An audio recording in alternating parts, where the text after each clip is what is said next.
Sebastian Leok, et 3 stardist täna 1 stardivõit. Kuidas siis teiste startidega oli?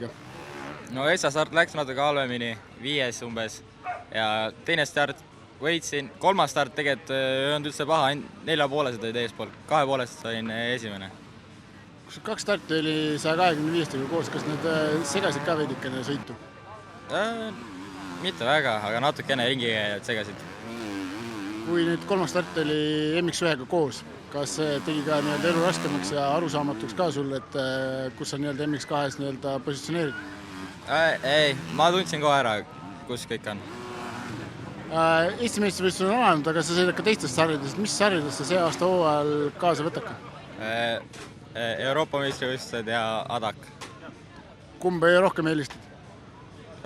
Pigem ADAC-it, seal on auhinnaraha. Aga Euroopa meistrivõistlused oleks nagu ju tugevamad, kui on Saksa sari? Natukene, aga tegelikult on seal Saksas ka väga kõva tase. Okei, aga tänud ja edu sulle! Aitäh!